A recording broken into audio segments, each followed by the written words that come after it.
Welcome to Chapter 2, Geometric Reasoning. In this chapter, you will learn how to construct a proof. Now, there are several different proofs. There are algebraic proofs, geometric proofs, paragraph proofs, flowchart proofs, two-column proofs. So there's a lot of different ways you can express your reasoning, and this chapter is meant to teach you those ways of organizing your logic so you can draw conclusions. Section 2-1 is dealing with inductive reasoning. Now, inductive reasoning is reasoning that you would use when you look at a pattern to draw future conclusions. So if you are observing something, whether it's a man-made pattern like these numbers or the months, or a pattern that you might see in nature, looking at whales' blows when they surface to breathe.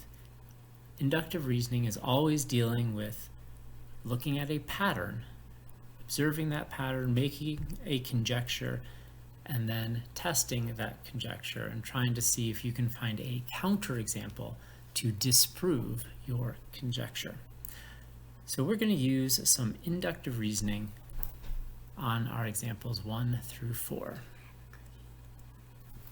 All right. So first, the warm-up.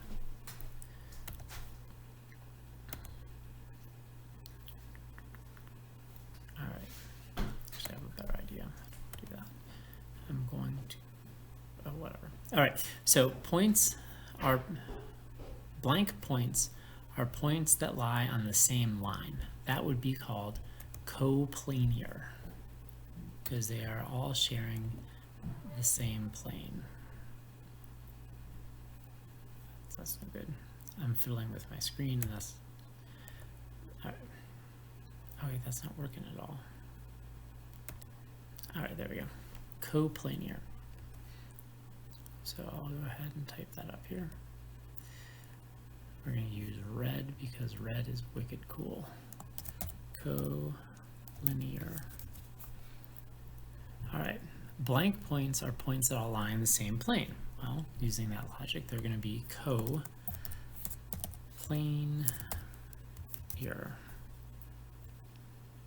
The sum of two angles, the sum of two blank angles is 90 degrees.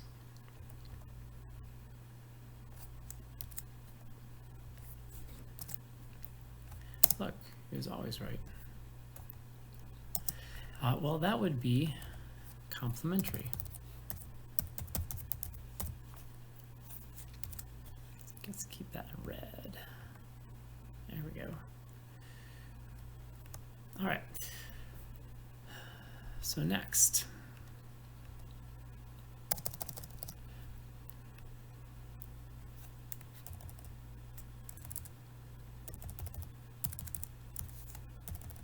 There we go. Got it right this time. All right. So some vocabulary. Inductive reasoning, again, is reasoning that you use when looking at a pattern, making a conjecture about what will happen for a future event, and then trying to disprove or prove that reasoning. So most math is dealing with inductive reasoning. A conjecture is essentially like a hypothesis or something that you expect to happen after observing a pattern. And a counterexample is an example that will disprove a conjecture that you make. All right, so here we go. Find the next item in the pattern. January, February, March, April, May, June, July. So we're skipping 1 month each time, aren't we? Okay, again, we're going to use red. July. Well, 3, 8, 13, 18. Well, we're counting by fives, aren't we? Skip counting by fives. So the next one is going to be 23. Wow. I know, pretty fun. All right. So here it looks like we are rotating. Each time we move, we're rotating the triangle 90 degrees. So the next figure is going to be ... What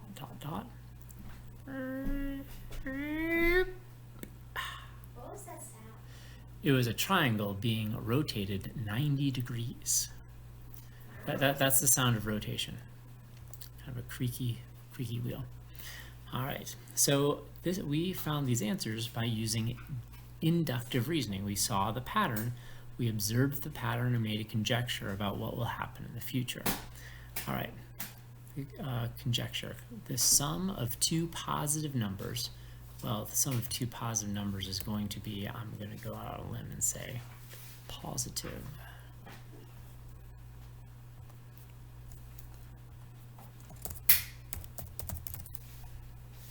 Because, and I can find some examples, like 1 + 1 is 2, 2 + 2 is 4. I can't come up with an example that's going to disprove it. Like I can say 1 + -3, well, that's negative.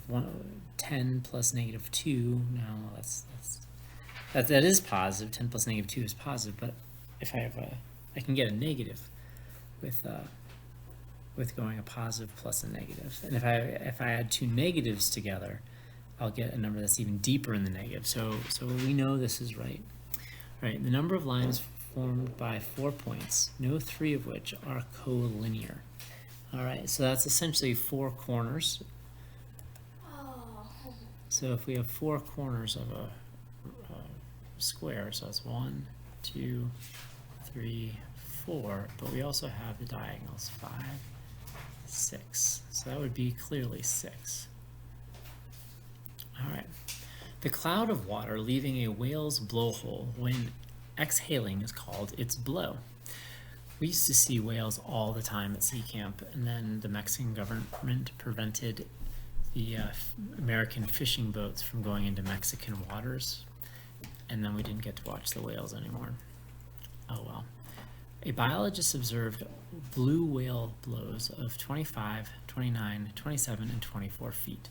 So all of these are right around 25, 26 feet. Another biologist observed humpback whale blows of 8, 7, 8, and 9 feet. Well, based on this data, I can pretty much say that the blue whale blows are taller or higher than the humpback whale blows, because none of these blows even comes close to a blue whale blow. All right, show that each conjecture is false by finding a counterexample. Okay, for every integer n to the third is positive. Well, let's see. Let's try positive 1. Positive 1 to the third is going to be 1 times 1 times 1. Well, that's 1. Okay, well, that doesn't disprove it. So it's fair to say that all positives to the third power will be a positive. Well, let's see what happens when we try negative. Let's try negative 1 to the third. And be careful, if you're using a calculator, make sure you put that in parentheses, or else you can get something you don't want. All right, so that's negative 1 times negative 1 times negative 1. When I multiply 3 negative 1s together, I get a product of negative 1. That disproves it, doesn't it? So if n is negative 1, I have disproven, I have a counterexample for this conjecture that proves the conjecture is false. Two complementary angles are not congruent. Well, complementary means 90 degrees. That is not a 90 degree, that's not a straight line. It's much better. So if I have an angle bisector, that'd be 45 and 45, wouldn't it? Yeah, it would, which would mean I would have two congruent angles that are complementary, thereby disproving or being a counterexample of this statement. All right. So really, what were we doing here? Well, let's take this science example. The first thing we did is we observed data, and we found a pattern. So what did we do? We analyzed data.